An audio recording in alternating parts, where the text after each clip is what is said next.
Right. Hello. So, I wanted to share with you how, in my opinion, I have achieved, relaxed hands on demand, basically. Um, or we can start from why does one want to have his hands relaxed. So, in order to play faster, or in order to play uh, accurately or in time with the metronome, well, as you probably know, it's quite difficult. It's not that easy as it's, well, at least for me. And I was learning how to play evenly with the metronome for quite some time, but still, well, I know that I am off. A little bit here, a little bit there, but still, I can't play faster than 100, let's say 30 or 140 BPM. And I could not cross this 130, 140 BPM level until I have relaxed my hands. So it's at least for me, it's not possible to play faster with my hands tight. So what do I mean by my hands are tight? Well, contracted. I don't know. The muscles are contracted, or it's under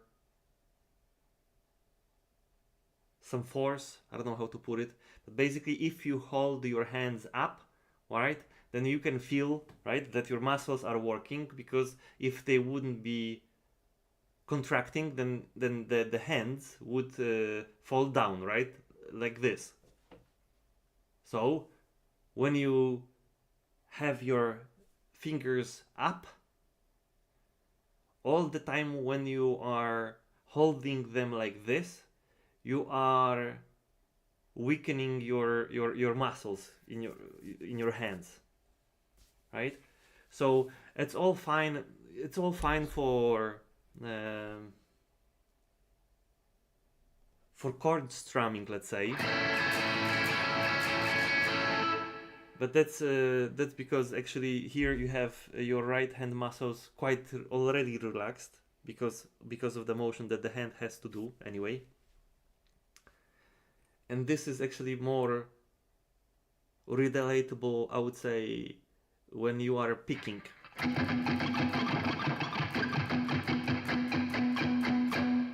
And the faster you want to be with your picking, the more mistakes you will be making. And so that's the whole point, to not make the mistakes in the beginning. Because if you are playing something like, let's say million notes, right?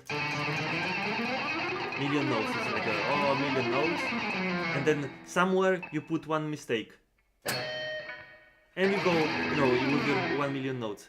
Probably nobody will notice.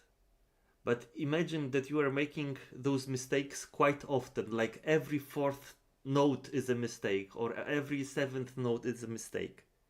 And then imagine you are not playing, let's say, in usual tempo, but you are actually playing tremolo with 200 BPM, and what it means is that your mistake will be quite often visible and hearable, because you will be making it way more often than if you would be playing slower. And the more often you will be making the mistake, the more often your hands or your muscle memory or your muscles, I don't know, I'm not a freaking doctor, so I don't know how to call it, but the more often your hands or muscles in your hands recompensate for the fact that something is not okay, and then they are trying actively to fix it. So you get, well, not cramps, but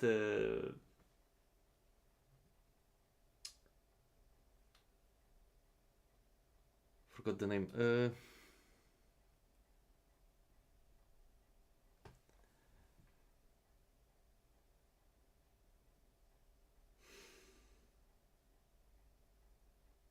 Contract.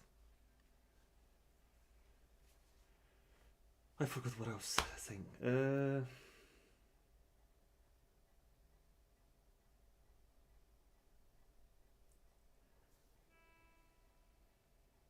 So let's say this, that when somebody is learning something, right? Then let's say that you want to learn, how to practice the guitar. And in the very beginning, there are so since the instrument is a new thing for you, then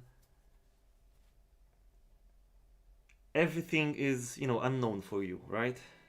And you need to, when you want to already strum, you already have to learn a couple of things, like how to move the right hand, how to place the left hand. That's already a lot. Then when to strum it.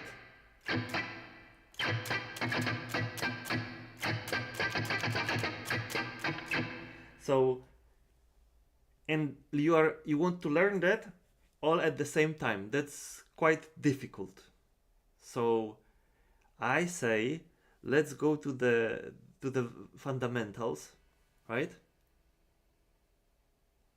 And let's focus on being accurate at the very low pace, where at that low pace your hands can feel as relaxed as possible, where your head is relaxed because you are not processing too much of notes that you would be playing, right? So there are no situations where you missed a note because you forgot which note to play. So you want to play something seriously easy that would not put some effort from your brain, from your hands. It's how can I be the most relaxed version of myself to play the guitar, So I would start from here, how to get relaxed, because once you will get relaxed, once your hands are relaxed, you have all the chances in the world in order to get into the rhythm, to resonate with the metronome. Because without relaxed hands, I'm not saying it's not doable, I'm just saying it's incredibly hard to do it. That's what I mean.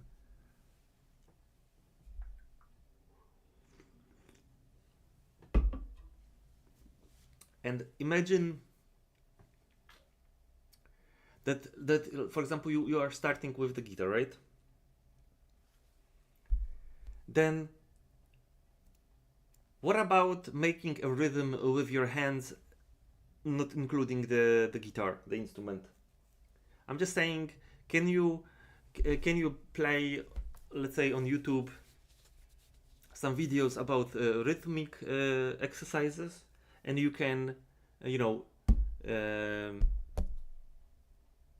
make moves with your hands according to the rhythm. Then can you see if you, for example, on time with your hands? Because I bet that if you struggle with the guitar, then you can't even on time play with your hands, like on the desk.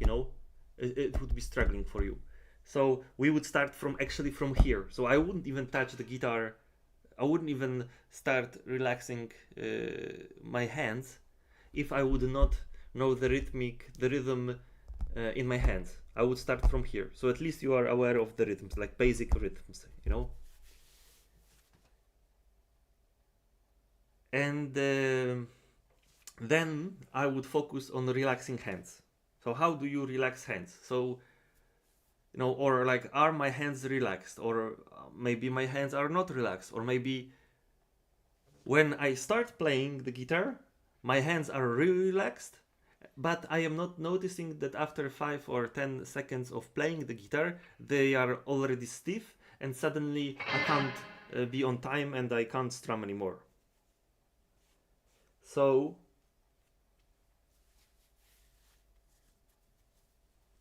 let's explain where I see the issues. So I see the issues here and here and maybe a little bit here. Oops, sorry. And here. So from the shoulder part to the fingers, and from the shoulder part here to the fingers. This is where I'm concentrated. Plus, I'm concentrated on a chair where, for example, if I will sit, then my bottom is actually lower than the guitar. So actually, look. So I went down with the chair, and now this this knee, this leg is quite high because I'm using things like that. So it raises my knee, my leg, which in turn will move the fretboard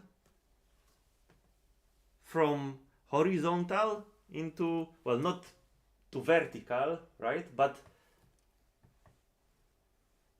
I don't know how to say naukos. Like this, not straight. 45 degrees. Why 45 degrees? Or like, how come can it be like this? Yeah, even better actually. But I'm not saying you have to play like this. But in the very beginning, when you would be learning how to relax your hands, you could even, if you're able to keep it like this, keep it like that even, because actually that would be the most convenient position for playing the guitar, something like this, maybe that. And why? That's because of the way how this works of your body. So if you will have a look at your hands, right? Well, I'm trying to be as even as possible. I'm not trying to bend them, right? Straight. And then you can try to move your hands. Like, is it easy or is it hard, right? How would you call it? Is it easy or is it hard? I would say it's quite easy. Then try mimic what you're doing with the guitar. So you're put the fingers to your direction, like this, like quite with attention, and then try to move fingers now. Well, you can't move. Well, I am moving a little bit, but there is no freaking control over the fingers. It's just insanely hard. Well, that's because you are squeezing the, well, again, I'm not a freaking doctor, but you are squeezing some parts here, I don't know, some tendons, muscles, whatever, which in turn actually is causing your hand to get, hand and fingers actually, to stiff, right? To get cramp or contract, and suddenly you are losing the ability to move the fingers. It's so, like, it's almost undoable, right? But the moment you put your fingers straight again, and it's easy again, right? So now that explains how come this hand gets stiff and contracts and it's not relaxed. What I just showed, in my opinion.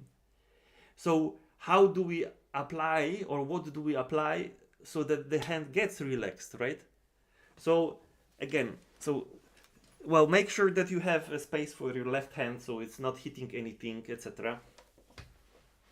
Now, okay, well, make sure that you have a knee and the guitar is positioned like this, or even like this, right?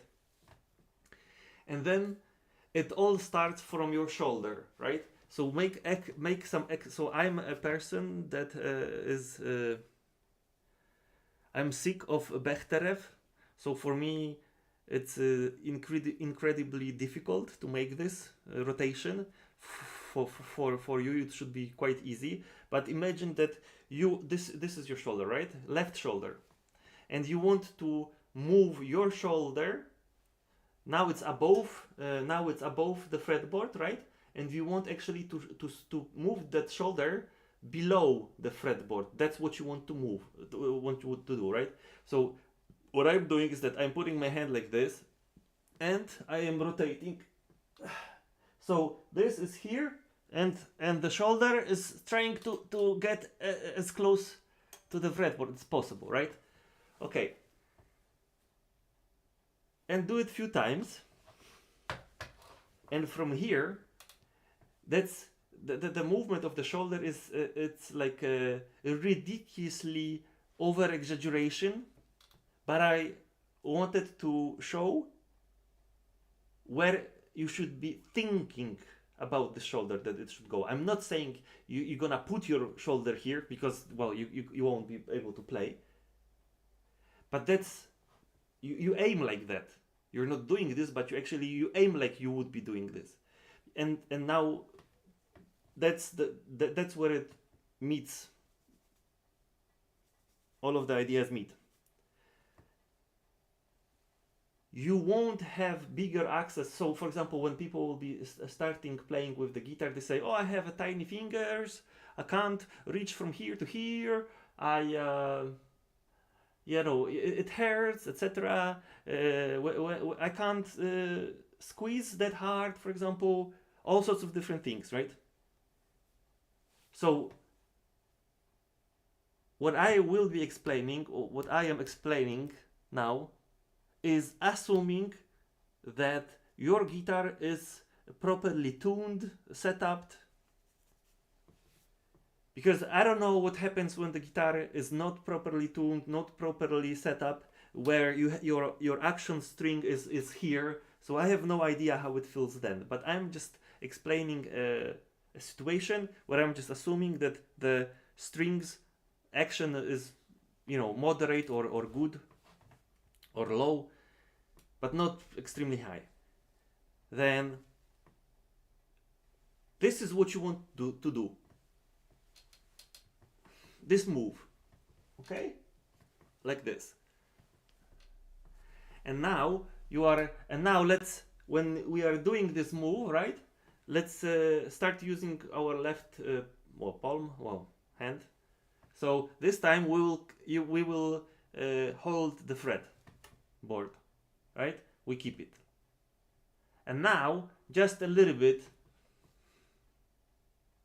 you will rotate to be where your knee looks at, so straight. And get close to the guitar. Your chest can touch the guitar. You don't have to play like this.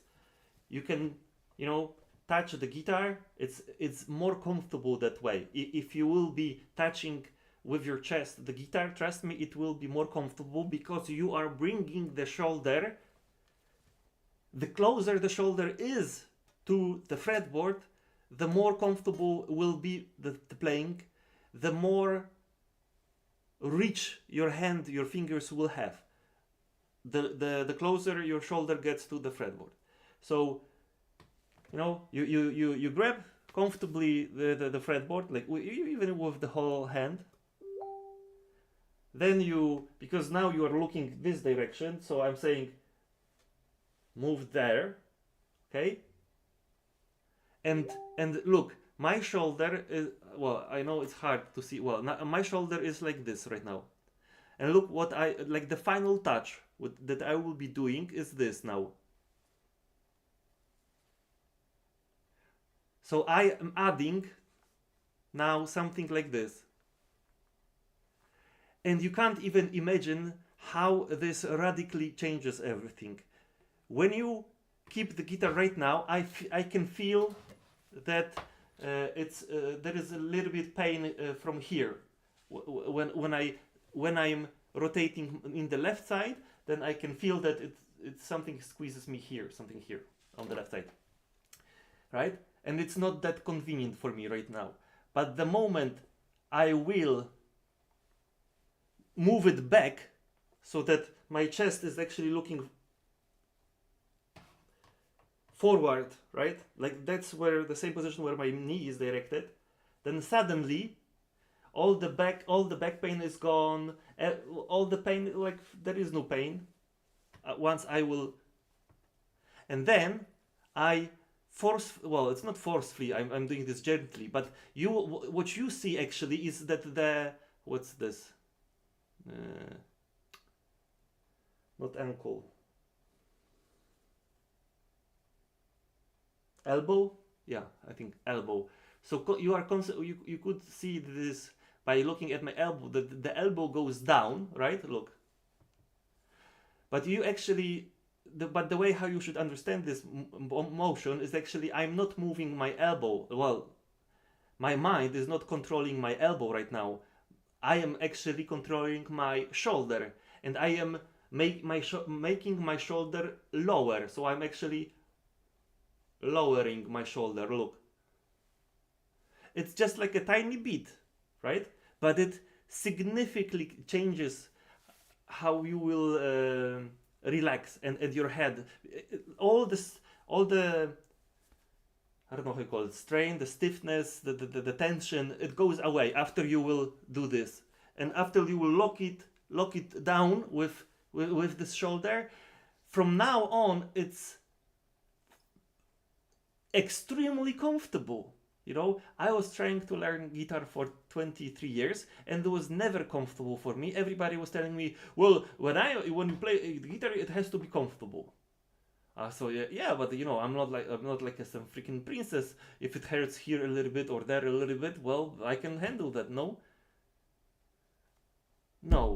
it has to be comfortable. Okay, so if it's not comfortable, trust me, because it is not comfortable, you will not be able to relax all the way because you'll be constantly thinking about it, like, oh, that something is not fit here. But at least I have it like that. So.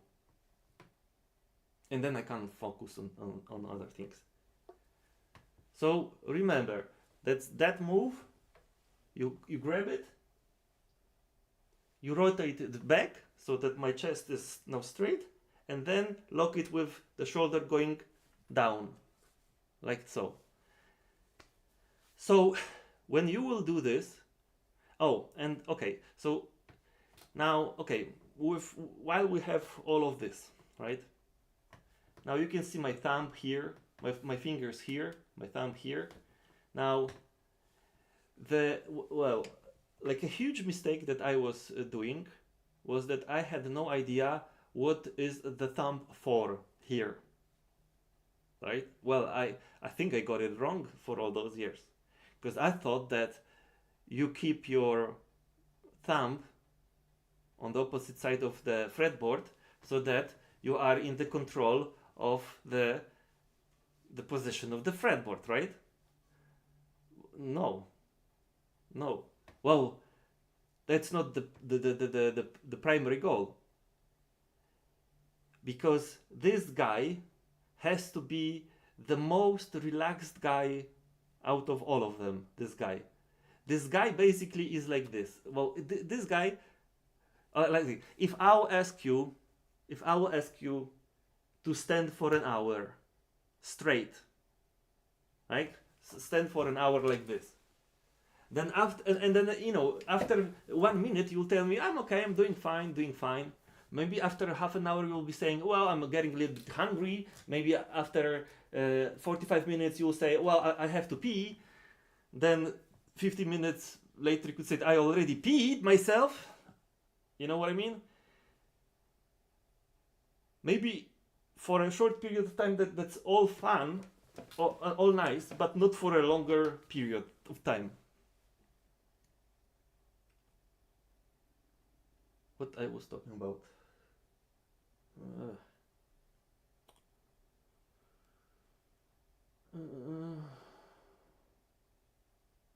Well, okay, I will remind myself.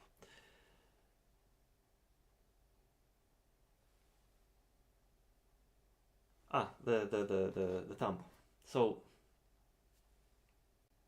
the thumb is here, maybe a little bit to push, but it's like a gentle, like it's a gentle push.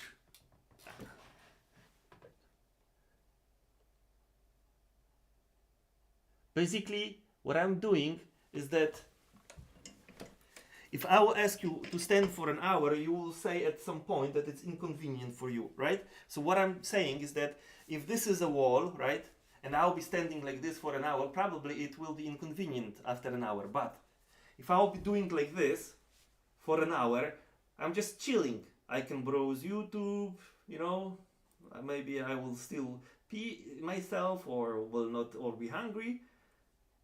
But that's a small price.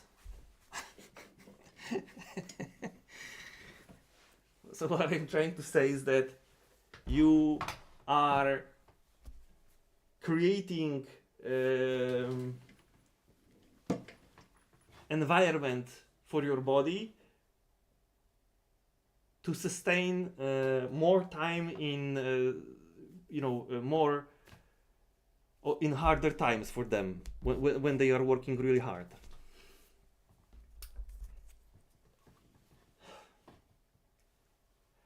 So this guy just, you can look at well, I'll also explain you the other way I had once. When you have your fingers, left hand, and you want to do a legato technique, you can play with one hand on the guitar, right?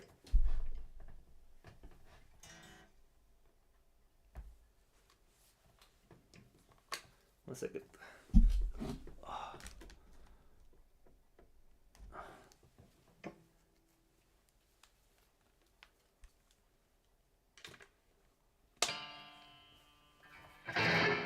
Okay. So let's say you want to play this legato, right?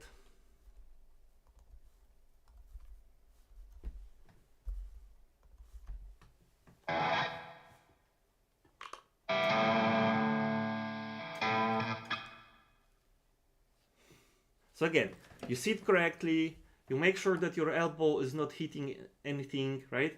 So it can be like relaxed the most. You make sure that you're gonna rotate towards your knee, right? You make sure that you will lower at the end the shoulder so it goes down naturally, so that the mass is, the gravity wants to bring it just literally down. And the same what happens with your shoulder, where when it goes down to the bottom, it just wants to go down in that position. It doesn't want to go down like this, it wants to go down like that, straight down. So you are letting it to go down, right? You are allowing it. And the same thing has to happen here. Same thing. You have to allow this hand to fall down. So I don't know how you want to look for which perspective you want to have, but you can also have a perspective that your elbow wants to go down, like fall down. So either you will be thinking about the elbow, or you will be thinking about this place here, area, that wants to go down like this, down like that. So when you are putting your hand, right, on the fretboard, then, well, everybody starts on its own, and we create unusual problems in the very beginning. Like we will put our fingers in a strange way. We'll say that, oh, I can't stretch like that. I can't press it enough, right? If I can play legato, hold on, because I have the noise. Wait.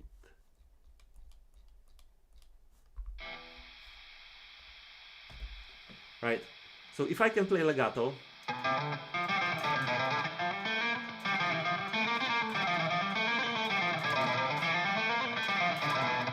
then you can actually play a chord using the same chorus I am using for my fingers.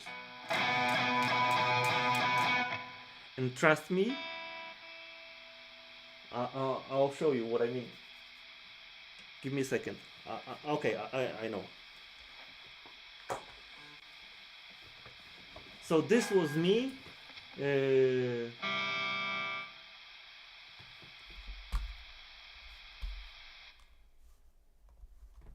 this is me, like, when was it? Like, I don't know, 5 years ago.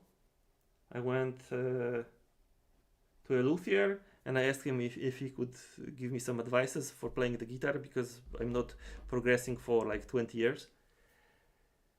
And the guy tells me, well, for a start, how about not squeezing your fretboard like you're from some fucking woodpecker? You know what I mean? Like I want to crush my fretboard. Like I want to penetrate with a finger through the entire fretboard. That was the force I was using when I wanted to play chord and things like that. And when I was watching how people are playing legato,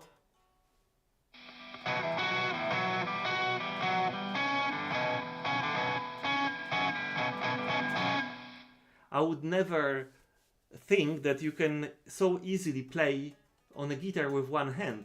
Like I thought that with one hand, like, oh Jesus fuck, how hard would I have to, squeeze my fingers? And I was squeezing them really hard. And to show you what I mean by this is that if this, let's say that, pretend that this is the fretboard, right? So normally this is how you are. See, let's pretend that this is the keyboard, the guitar.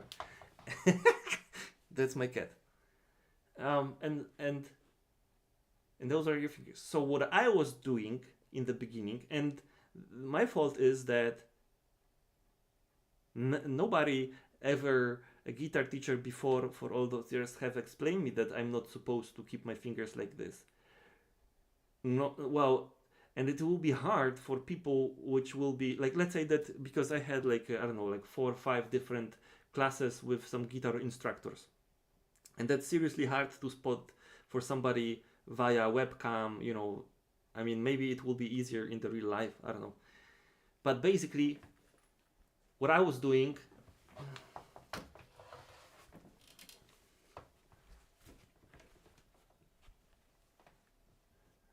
is I was holding it like this. So see, I was squeezing it, so see how incredibly hard I am squeezing, like the foam is bending, right? So that's my fingers are holding it tight.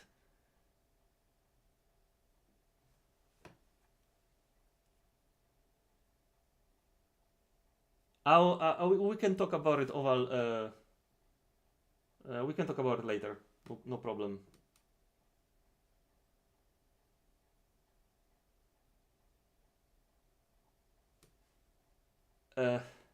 Right. Cheers, guys. Well, you see, I'm just a little recap. I'm not trying to, tell anybody like that's the right way, that's the wrong way. I'm just explaining how I was doing, and like the issues that I had and how to get rid of them, etc. So, for the sake of argument, to make it really shorter, I'm just saying like that. So I was squeezing it extremely, right? So when I put my fingers like this, you actually don't see if I am squeezing it extremely hard or if I am just gently touching it, right? But if I will be squeezing like this, now you can see how much actually it got squeezed, like incredibly squeezed. So that's what I'm saying. And when people are watching how you play, they just see this perspective. It's not showing that you, like, oh, you seem very relaxed. And in reality, your hand can barely make a move because your muscles are so stiff right now.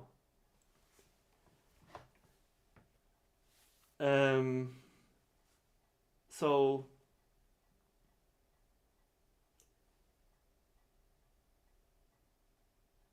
that's the reason why, if we are having that kind of mistakes with not relaxed hands, that's the reason why, while I don't know, well, I know only myself, so I can just talk about myself. So I know that in my case, I was, for the 23 years, I was never able to develop a rhythmic playing or to be close with the metronome. I was somewhere about close the metronome, but it was only good enough for like 100, 120 BPM, because after crossing that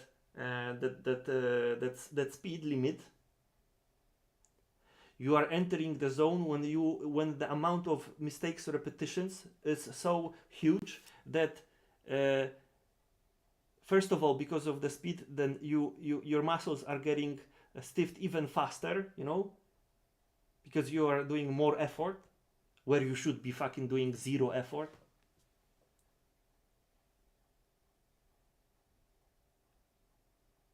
And what also led me to the weird thinking about it is when people are using word speed. Oh, you want to play fast, you want to play faster, you want to shred, you want to achieve bigger speeds, blah blah blah, things like that. And nobody's saying actually that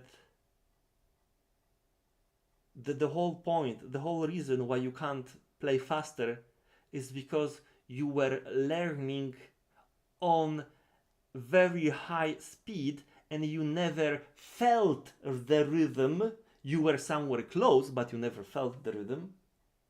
And the whole point is that you have to be on time with the rhythm. So no close, something around, but on time. That's the whole point. And when you're on time, that's when it suddenly switches from like amateur playing to oh, actually he kind of plays like on the video clip, you know, on a music clip. Because when you are playing according to the metronome, you're actually playing the same way how the band was playing in the, I don't know, in the music clip, because they also play with the metronome, you know, and it's universal. His metronome is the same metronome that you will be using, so you will fit just fine. It just sounds weird when you are few milliseconds somewhere to the left or somewhere to the right, or because of the sixth mistake you actually drop the entire note, and then that's how you got looped in the wrong I don't know, in the wrong pattern, let's say, sequence. And all of that is caused by your muscle memory, your tendons, and all of that is caused by the lack of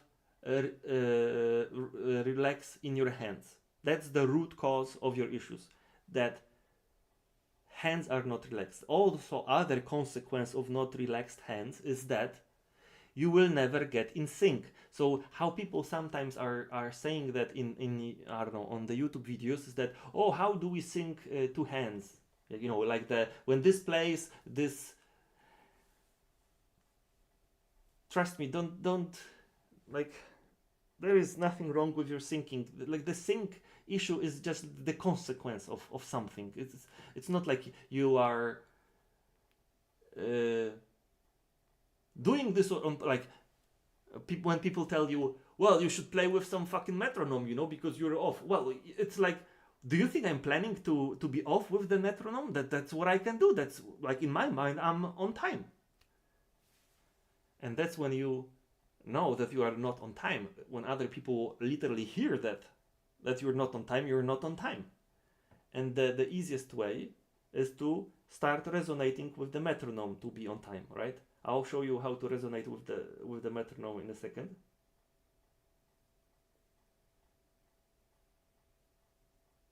But what I'm saying is that if your hands and your head a little bit, your body is not relaxed, then in my idea, there is no point in trying to achieve, you know, for the stars, if you right now fucking looking for a wheel on the ground. Whereas, you know, you want to build a freaking rocket ship. And that was my mistake, for example, because when I took the guitar when I was 15 years old, that's like 20, well, I don't know. Well, many years ago,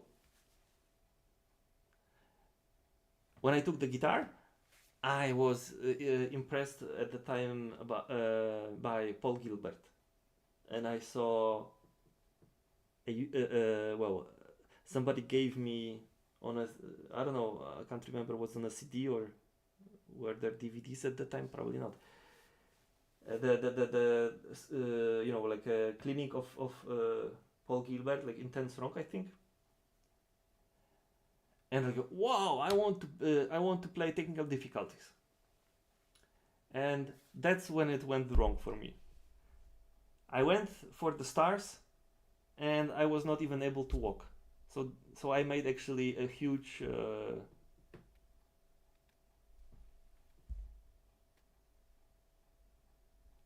can't find the word, something bad for myself.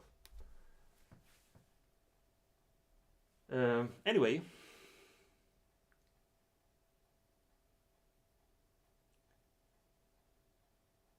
you should start in the correct order, right? You won't achieve anything if you won't be relaxed. So you will be better off, you know, on achieving how am I supposed to be relaxed first, than trying to be playing some crazy, learning how to play some crazy solos, Yngwie Malmsteen stuff, or you know, some famous guitarist virtuoso music, you know, because the way I see it, how it should start with me, that when I got my guitar, I should be doing exercises, I don't know, on a cassette player or something like that.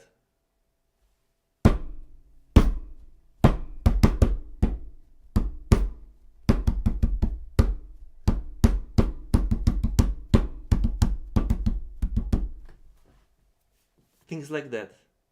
And just by accident, I discovered that I'm 41 years old, and then while I was driving like a few months ago, I was not able to clap on the steering wheel with my both hands to the music from my car radio. Like, what the fuck? And I'm aspiring to become you know, a guitar player, and I can't even play the rhythm on you know, with my hands. That does make sense. So how am I supposed to be, you know, figuring how to play this crazy Malmsteen lick or Gilbert lick, where your level, the real level with you is like, you know, you're at the very entry level.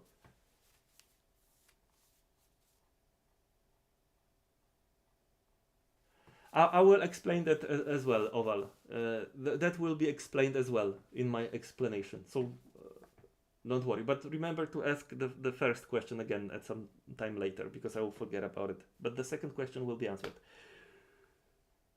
So, I forgot what I was saying. Okay. So first things first. First, watch some video about rhythms, how they get divided, you know, what a gallop is. Just listen to it, you know. And if you can try using your, well, that's the whole point. I'm not gonna say what to use. I'm just saying use something from your body. So use part of your body to this. You have to use one part of your body for this exercise. So when you will be learning rhythmic values with the guitar, then, because that's what has to start first. You first learn the rhythm first with your both hands.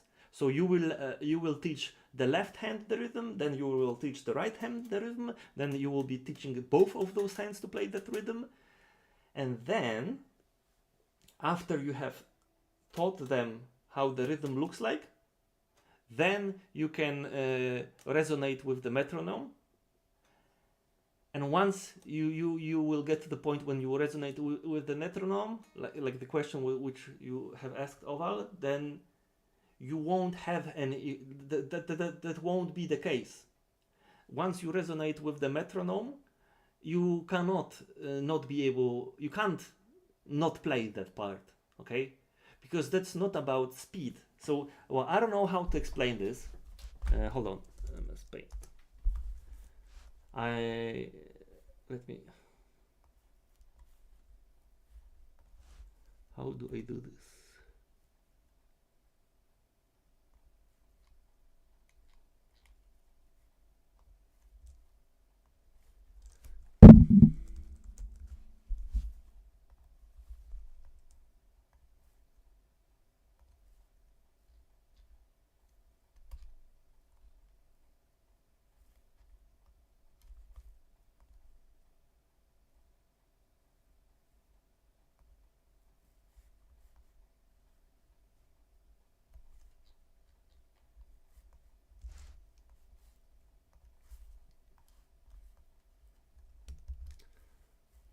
don't see it.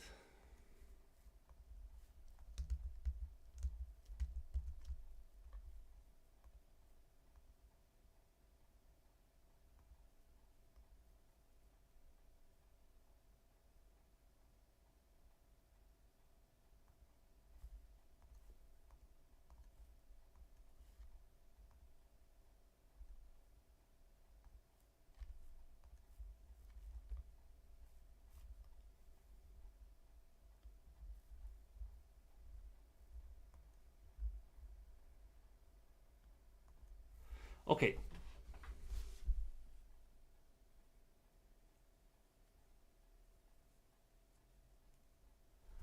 So,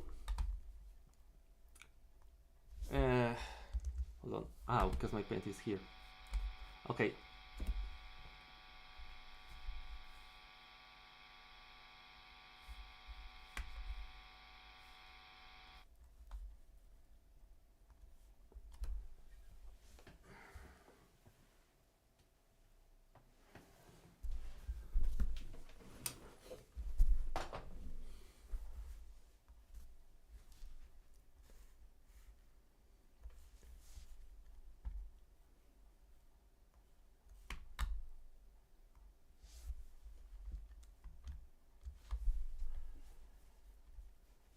So, you are playing some league, right? And that's time goes this way, right? And in this timeline,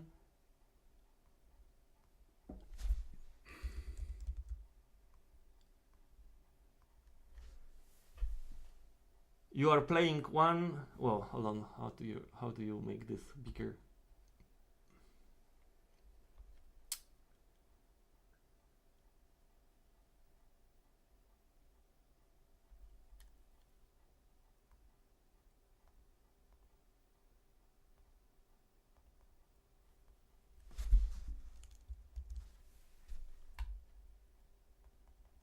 I don't know. Well, anyway, so you're playing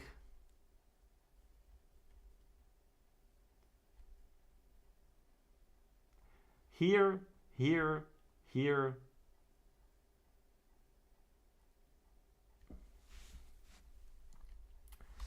And let's say that you are off by this amount of time.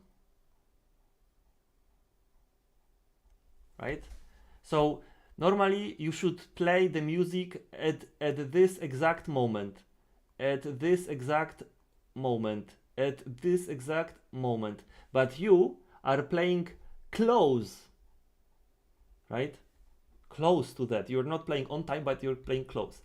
So when time goes by, you are doing multiple issues like this, and some mistakes will go on the way, and you will notice that this all gets added, the time of, well, I don't know how to pronounce this, but this time delay, you can just add it after, I don't know, like n times.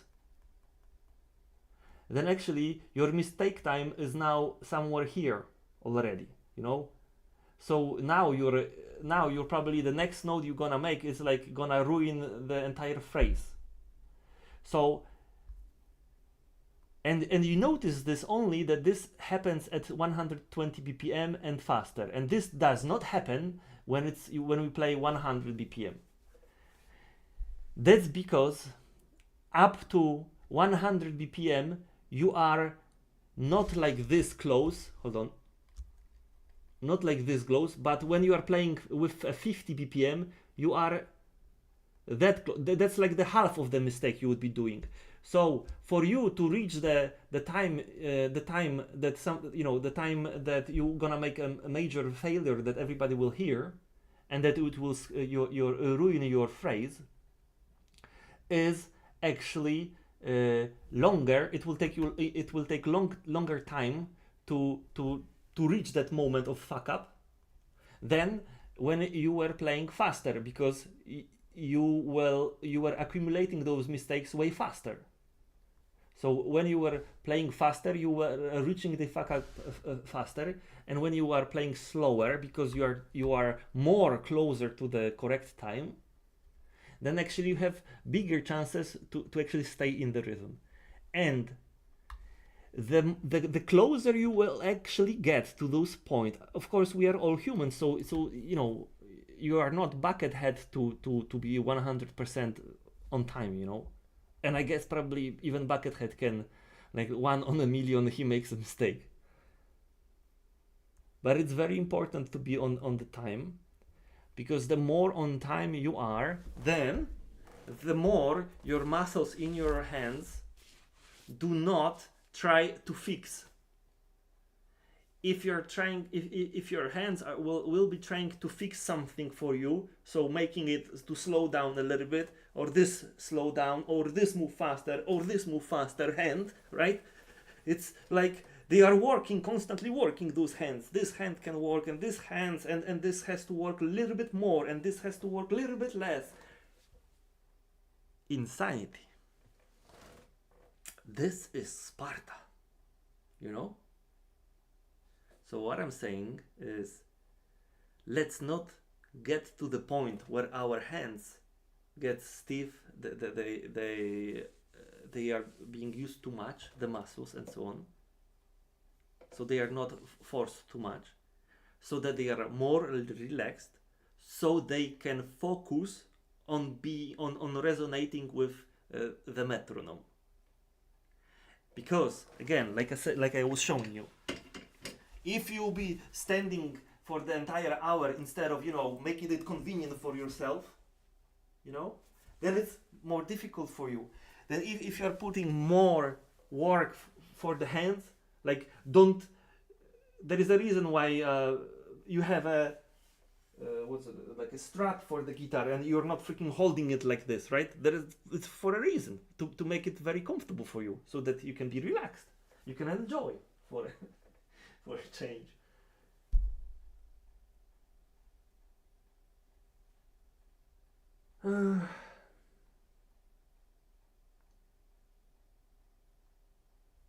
Right.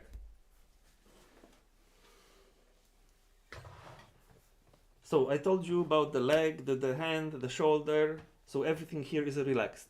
Then what you want to do first, but that's for, well, I'm assuming that you are already here. So I assume that you don't have issues with your left hand on its own, and I just don't assume that you have issues with your right hand on its own, because if you have issues with your left hand on its own, and God forbid your issues with the right hand on its own, then that won't be a happy marriage. I can tell you this, right? They have to stop arguing, because that's exactly how I felt every time I played for 23 years on the guitar.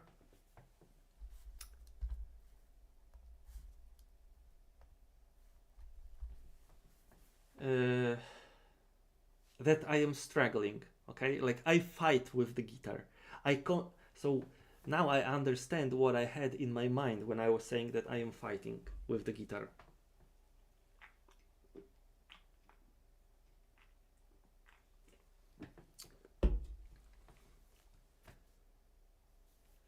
So in my eyes, I was fighting, or it felt like I was fighting with the guitar, because literally I was fighting, like literally to the letter I was fighting with the guitar, because I was squeezing it like I want to break the fretboard. I was holding the pick with, see, no force, incredible force, no force, incredible force. And if you are already, look, so I'm keeping the fretboard and forcing like the hell out of it. Then I'm squeezing the pick like there is no tomorrow. Then I am actually doing this example of standing for 1 hour. Why? Because see what I'm doing right now? I'm holding this hand, that one, like so. Do you think if I will be holding this hand like this for an hour, it will be relaxed? because I can already tell you that it won't be relaxed, this hand. And now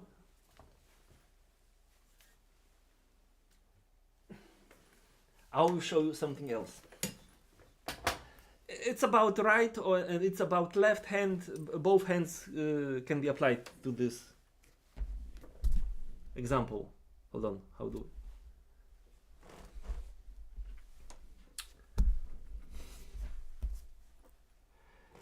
So if you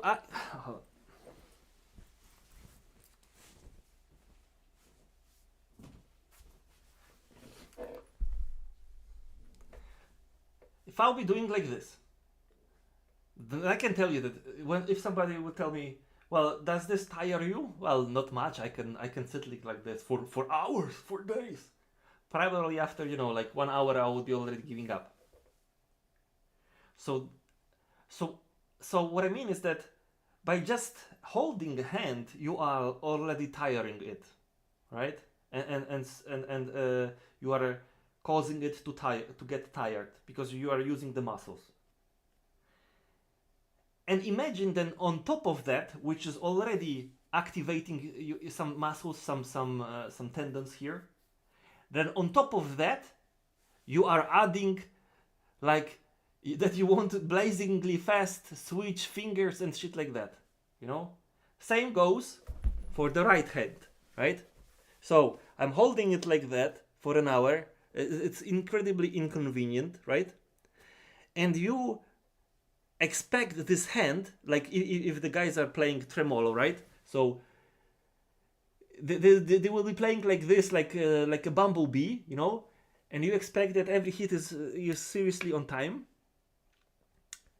Then you cannot perform this when you are all, you know, like stiff and so on, because you could have like maybe 15 seconds of energy until your muscles will cramp that much that your body won't just be able to actually make move, and you would just simply stop playing and you would have to rest. So that's where the relaxing part comes in. Because when your hands are relaxed, playing is really comfortable. It should not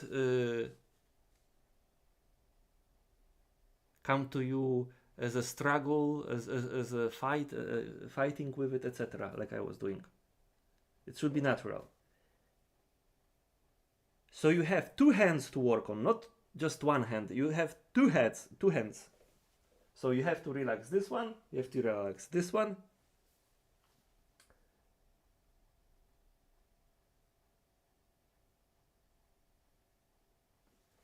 And now about the right hand, because you might think that the right hand does not have to relax because the right hand, you know, has to work like crazy. So, well, that's what we want, right? Something like this, right? But the reality is that those people that are playing incredibly fast, they are actually playing something like this.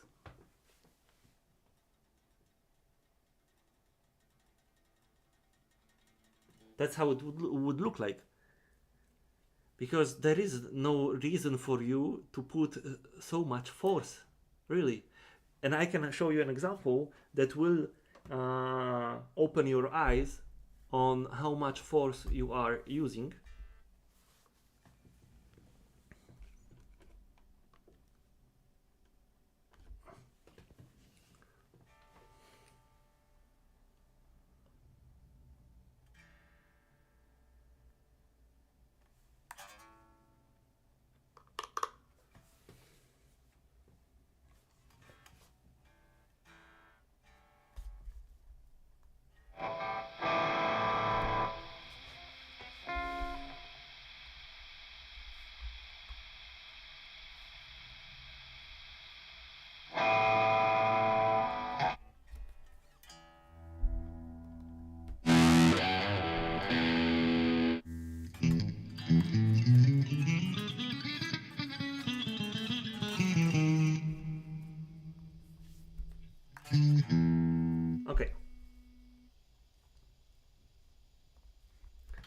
So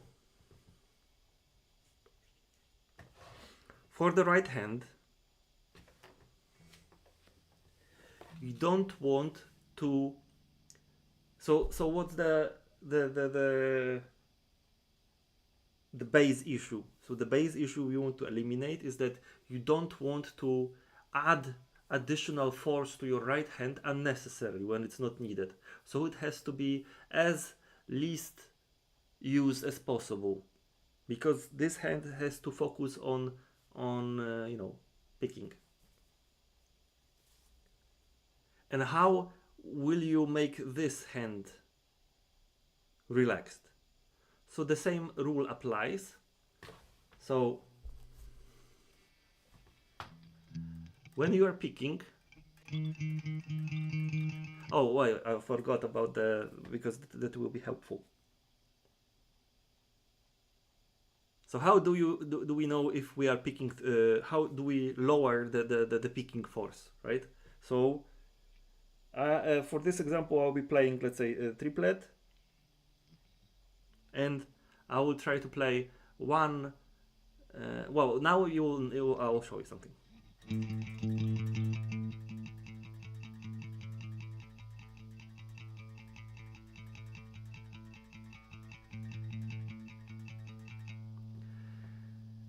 So this was. I was trying actually to not put any higher note, more accent on any stroke. And now I'll be trying to put the harder attack for the first note and lighter for the second and third.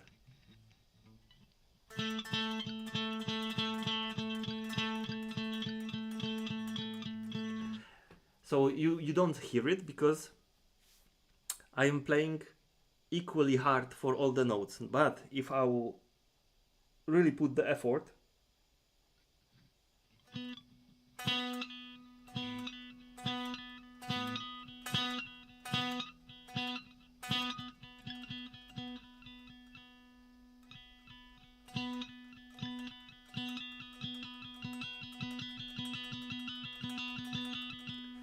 see, it was extremely lightly hit,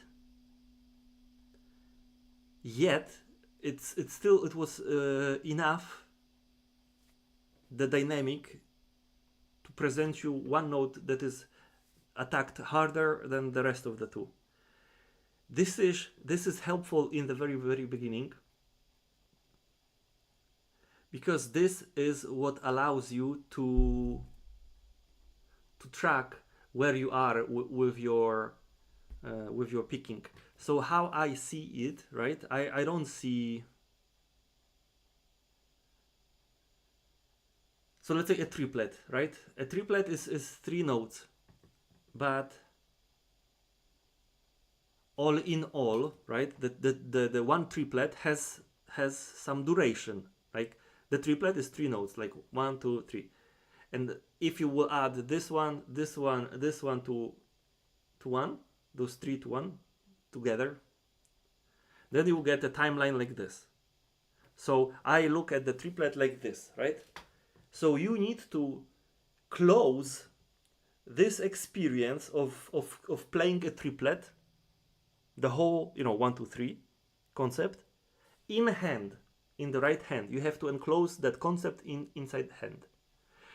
And the same you will have to do for playing half notes, quarter notes, 8 notes, 16 notes, and so on and so on.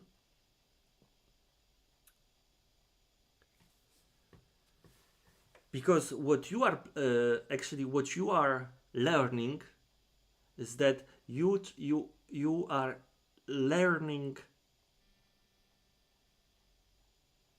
the mechanic for playing a structure. So that's the mechanic for playing a triplet.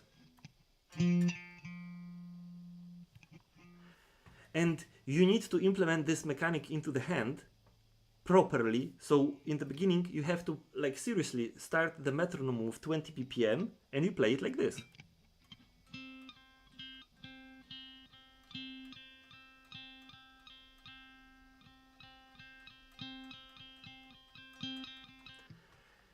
you have to play it as light as possible. It's a mandatory, it's a requirement. It's not like, can you play this lighter? No, you have to freaking do it like everything here is from glass and you don't want to break it. You have to be very gentle. If you will not be gentle here, your right hand will not discover this mechanic. We all have to discover it. Like, I can explain you this to some extent, but the real, implementation of this mechanic into your wrist, to your hand, it's on you. So a triplet is not, the 3 times of, so that's a triplet. That's a triplet. Well, the way I want you to look at this is that you see it as a whole thing. So if you will have 2 triplets, then you have to look at this as 2 times the same mechanic in your hand. 2 times. And the one mechanic is those 3 notes. The way how it's programmed to the right hand is ta-da-da, right? Ta-da-da, ta-da-da. So for me, when I think triplets, for me, this is the mechanic for my right hand. Pa-pa-pa, pa-pa-pa. So you are implementing this into the wrist. I don't know, that's the muscle memory, basically, how they are calling it, I think.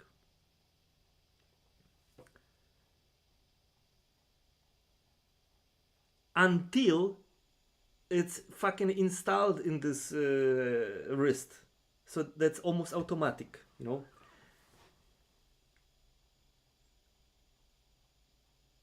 And you start with the metronome with 20 BPM, so you don't want to make my mistakes, like I was developing the whole 20 something years wrong. You want to start from the beginning correctly. So start resonating at 20 BPM and don't move faster if you're not resonating, right? How does the resonating things look like? I'll explain this in a second. But first, the relaxing methods for the right hand. Because you don't start training, you don't start your practice, or you don't try to resonate with the metronome if this hand is not relaxed. If it's not relaxed, don't start the practice. When you are not relaxed, your muscles are relaxed with 80%. Whatever you will learn right now with your relaxed muscles in 80%, then after you will, because normally in life that's what happens, in my opinion. You have on average, right? On average, somebody comes in, buys a guitar, I don't know, turns on the Metallica tab, and he learns this, I don't know, Master of Puppets for like half year, and then it sounds terrible, like terrible, and then in 2 years it sounds, well, not that terrible. Then in 5 years it sounds, well, okay, I can see you are practicing, and after 10 years he can then play the song with the solo, and he says, oh, I can now be the expert. Okay. But what I'm trying to say is that you can be at this expert level already like 1 month after buying the guitar, and you don't have to waste 10 years. That's what I'm saying.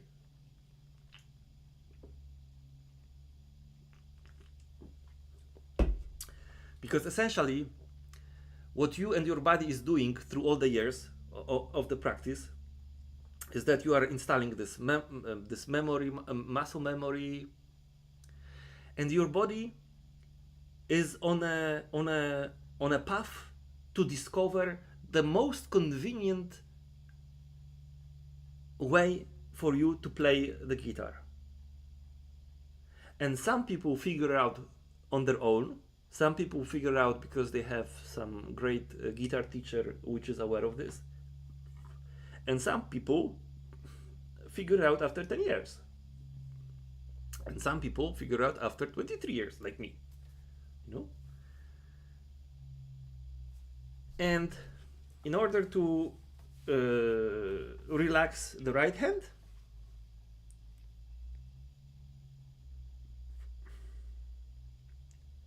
you are losing your shoulder down. So you think about this part, right? And you're, and you are allowing it to, see?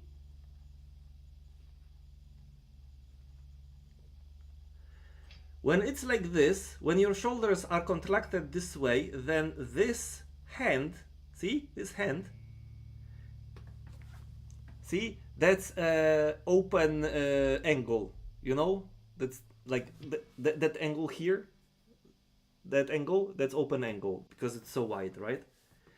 And this will, well, the more you're gonna squeeze it, right? You're gonna close this angle. The more you're gonna close, the more convenient it will be as well. Because you are allowed to then, I can explain you this in a different concept, but you have to discover a moment when the hand is relaxed. You have to discover this yourself, because if you don't know how this hand feels relaxed, then you won't know when can you start practicing, because you have no idea whether it's relaxed or is it still tense. So the easiest way for the right hand would be, like I say, close it a little bit,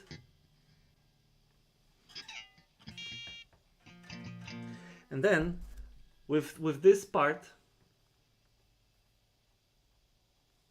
touch with the bridge like that.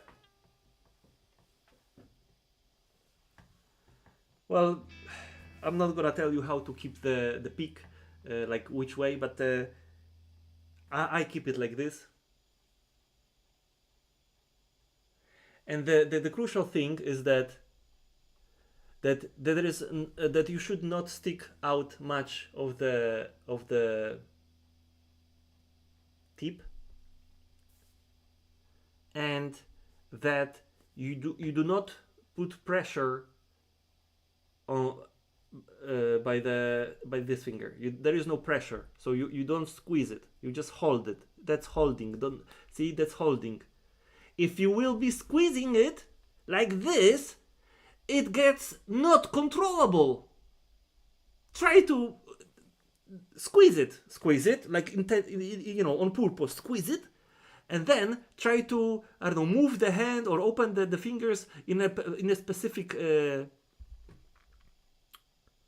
interval, but it has to occur at exactly the same moment. Can you repeat that? No, because you are putting too much tension.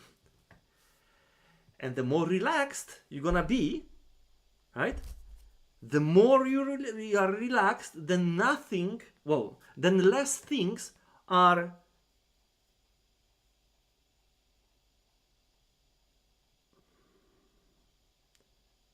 causing you to fail. I don't know how to put it.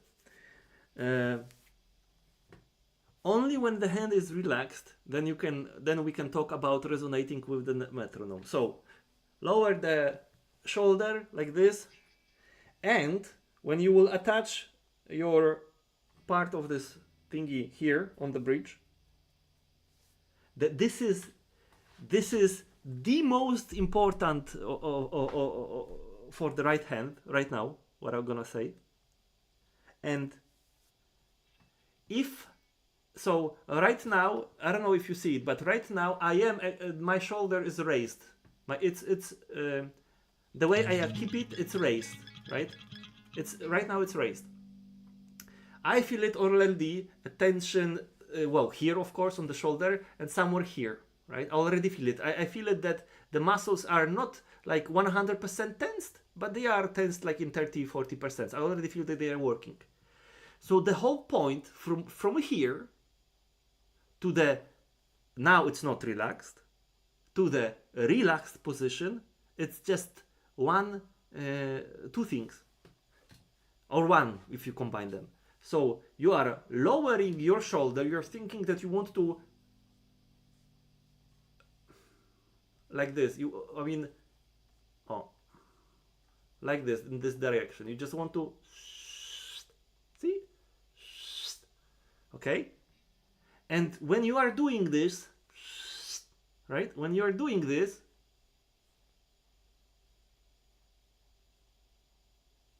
that's the moment when you are putting this part on the bridge, and actually what you want to do is that you want to anchor your hand. You want to anchor it on the bridge. It's not just, I'm not holding my hand like this and touching it, right? Because if I would be holding it like this, I'm just touching it. I'm not making a leverage out of this situation, right? I can't make a leverage actually because physically it's impossible right now to make a leverage from this position. But if I would do it like this, I had to move my shoulder back. That's what I had to do. See, like that. And now I can do this motion. So you want to anchor that part. You want to anchor it, and you want to, and it sits. See, I am putting physically force. I am actually now. So I am. So I put my force. So actually, it's anchored on the bridge. So when it's anchored, I then have to put my shoulder lower, like this. But you remember that it has to still be anchored. So not just touching, but anchoring. You want to anchor so that entire force that is causing your hand to see. Look, right now my hand is causing the weight of my hand is causing that it wants to go down, right? So I actually putting some strain on my shoulder, and my shoulder and hand muscles are working so the hand won't hit the table, right? But get this. If you would be doing something like this and just stand on your fingers like this, then my muscles in my shoulder and my muscles inside the arm are actually resting right now. They are all relaxed. And the same thing we are doing here when I say anchoring the palm here. When you will anchor it, the right hand, the shoulder, has to rest. If it's not resting, you're not holding it correctly. So go figure. You have to figure it out. Okay? You have to put the force. You literally need to put the force. You install your hand here and forget about it. Because it's not even using anymore the muscle. So forget about it because you don't have to think about it. When it's anchored, right? You take the peak and it's relaxed. All this part is now relaxed. You take the peak, and that's how I am doing it. I'm not gonna tell you how you're supposed to do it, but that's how I do it. So I play like this.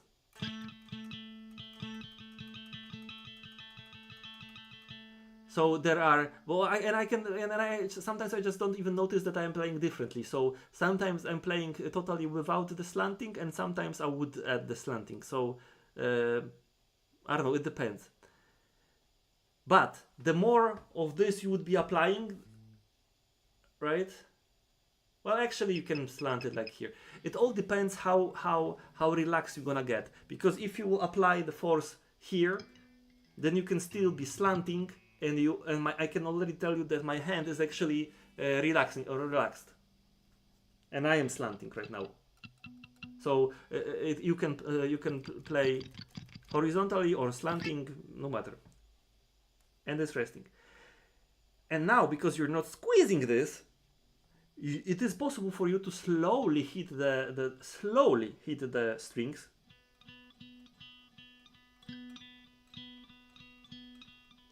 And again, think, is my right hand relaxed? Is my left hand relaxed? They cannot be because I'm sitting in the wrong way. Because I have to have space here for my elbow. So this lowers, right? And now think about this one.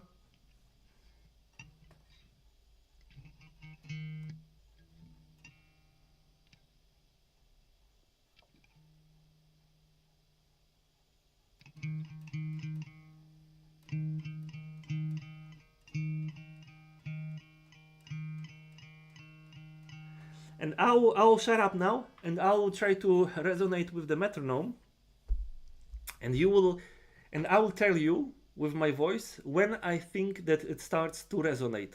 So like if you will, for example, run your metronome and you will start the practice, then that's how to tell when you're resonating or not. So I'll show you. And I put it for 20 BPM. Okay, and I subdivide it in the triplets.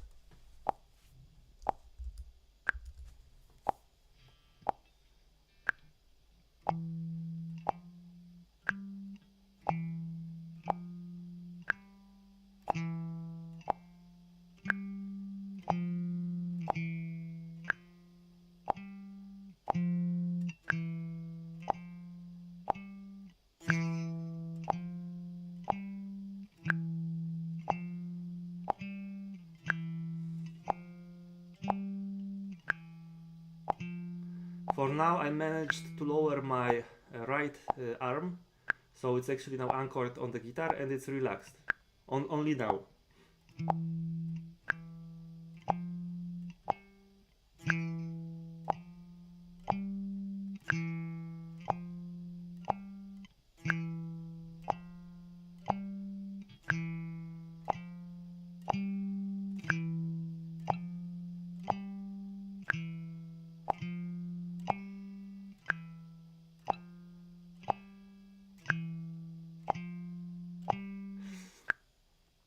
And I think it was close to resonate. I was actually a little bit off, but now I will. And you have to do this really slowly. And you might be having these ideas like, why am I doing this that slow? I can already play like this, etc., etc. No, it's not true. You cannot play like this. I mean, I know that you can play with this speed, and that's way below your what you can offer, but that's not the point. The point is that you have to resonate. We're not saying the point is that can you play that fast? Like, no, 20 BPM is not fast, but can you resonate with the metronome?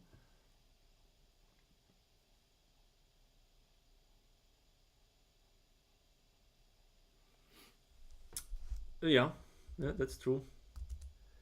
You can divide it in parts. Now let's say that I'll have, I don't know, 80 BPM.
And for me, the last few repetitions were effortless. I used like that amount of energy in order to do this.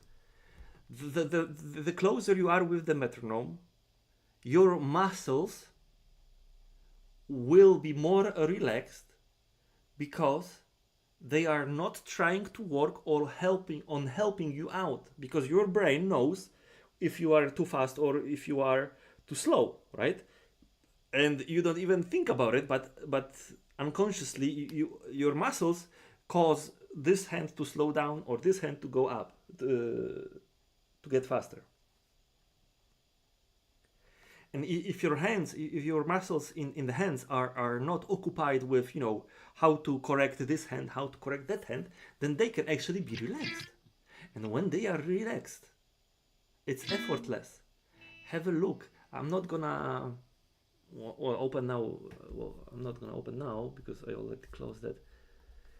But if you go to YouTube channel Staten Marshall, for example, that's the guy. That's the guy from which I actually noticed that he knows something about it. And that's actually what caused me to start exploring this relaxing thing, etc. Because when I look how this guy plays the guitar, it looks like this guy is somewhere in the clouds. Seriously, like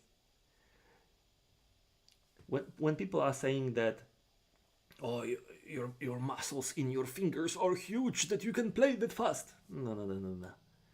It's all about whether you're accurate with the metronome, and when you are accurate with the metronome, you're not making the mistakes that will cause in the longer run for you to finish some, you know, some phrasing incorrectly, etc. And if you lose one, then you already lose the entire, you know, string of phrases, etc., etc. And that's why it's.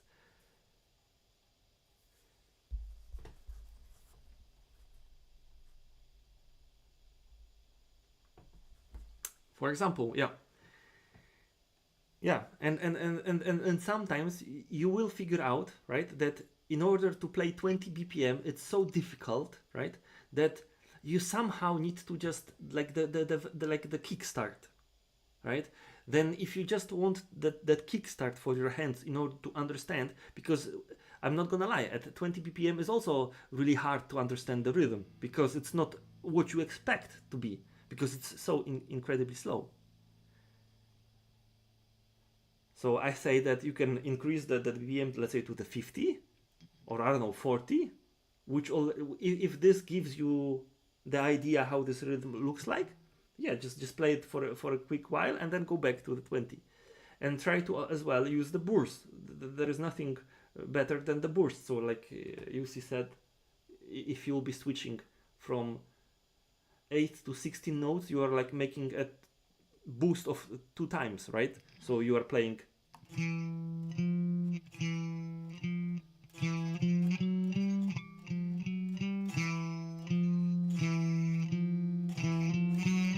So in the place of playing 2 notes, you are actually squishing 4, right? And actually, you know, you would discover that later, but when you're in the beginning, then I wouldn't advise that. But basically, that's how you should be training your hands. That you should train them, because it's a completely different chapter. Like the basics are for everything, but then you would have a different chapter for half notes, a different chapter for 16th notes, because you're playing them differently. So when I was talking about the triplets, then 16 notes, it's all about a mechanic that describes this pattern, and you want to implement this one pattern in a hand. So the motion that the pick is doing, you want to have loosened the, you know, like this, very loose, the grip, and you want to, you can even start it, if you don't want how to start playing loose, because there is not enough space for you to play loose, maybe because in the very beginning you can't be extremely loose if you have only that much space to move your hand here on the one string. Then use all of them, but you have to make the motion resonate with the metronome. So if the metronome would be playing click, clack, click, clack, click, clack, click, the most important would be that your wrist is totally relaxed.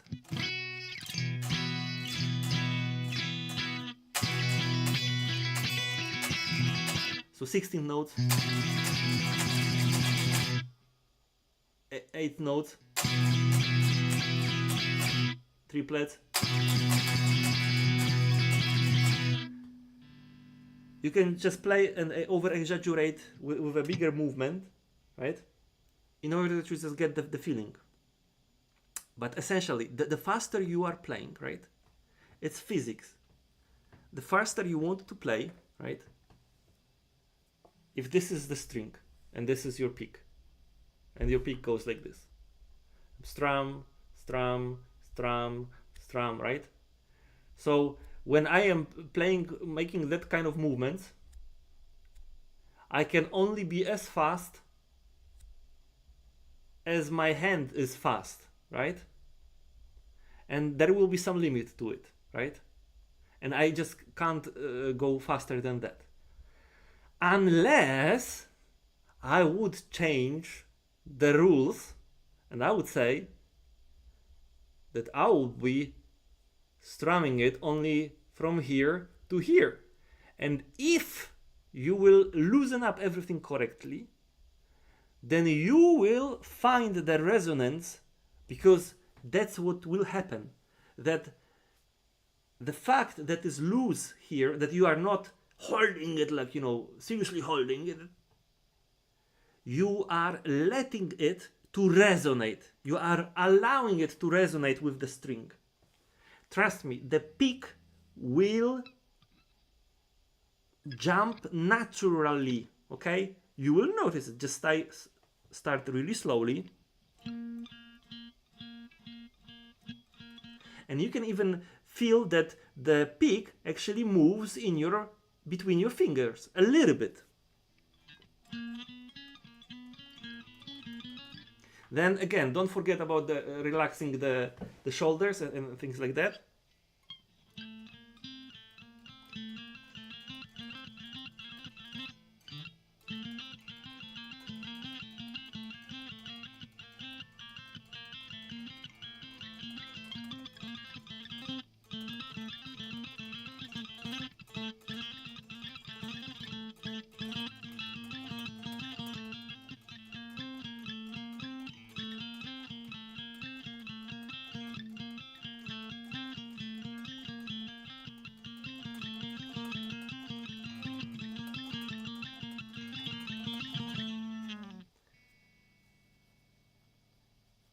And then on top of all of this thing, all of those things,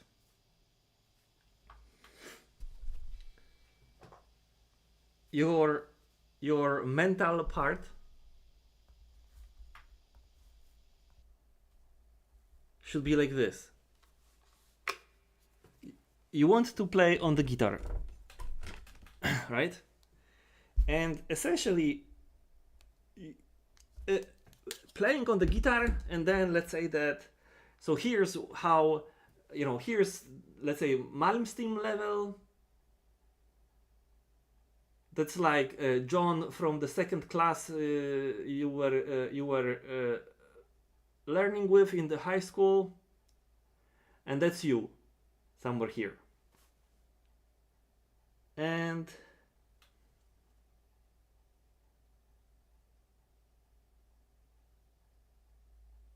when you say I want to be like Malmsteen or I don't know, that guy, what you're saying is that let's compare the playing guitar to a marathon, to running in a marathon. So it's not, you're not aiming for a marathon, okay? You're aiming for ultra marathon or ultra marathon plus, or whatever the hardest one is. So it's not like you're running for 40 kilometers. It's like you're running for, I don't know, 700 kilometers, something like this. And the whole run takes you 3 days. But in your eyes is that, oh, I just want to run. Running is easy. I just buy some sneakers. Bam!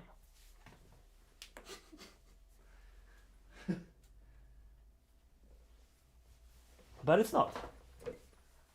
Because playing, so imagine that you want to be able to run those ultra marathons, and what you're doing right now is that you're having issues with walking.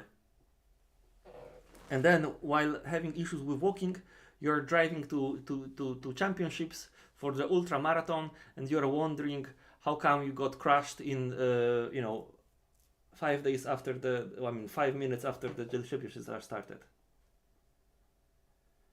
So that's your aim, that practice only when you are relaxed, because you would have to learn over and over after you. So if you will learn something of mechanic in your hands, in your head, when you are not relaxed, that does, well, it counts a little bit, but when you will get relaxed, you will notice that you have to recalibrate.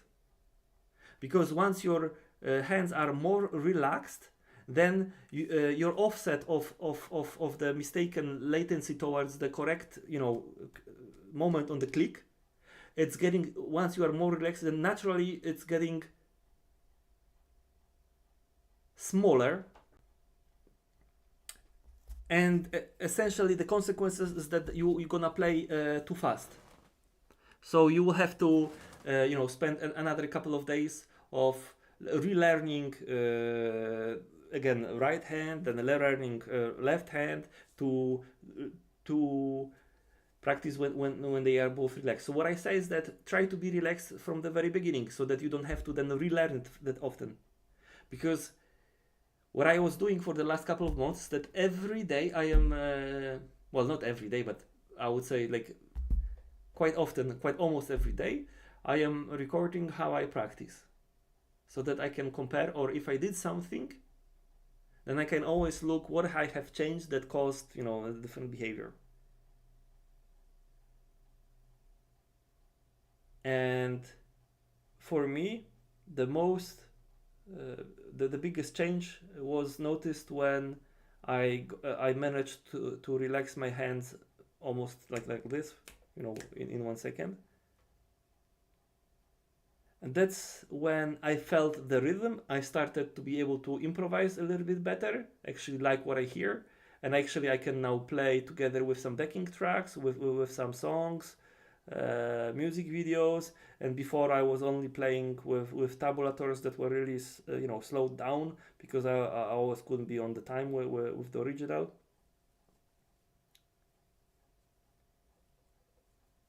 And I think that where I am right now, normally it should take for a person that have the right approach from the day one, I would say about like 5 months. There is no need to waste 10 years of your life to get to some acceptable level to play for somebody on the guitar. And with all of that, you will learn later all the concepts of some more advanced things like hammer-ons, sweep picking, pull-offs, legato, and whatever. But that's after you will deal with this basic fundamentals. So that took me 1 hour and 40 minutes to explain. And now I will make a shorter video somehow. I'll try to make a shorter video to summarize it. If you want me to add something, feel free to write in the comment. I will add it, but then I will just compile all those ideas and write it in one page. Yeah. That's all, guys. Wish you a great day.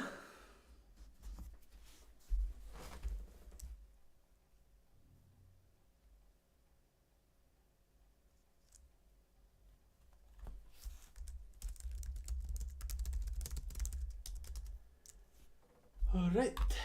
Bye-bye.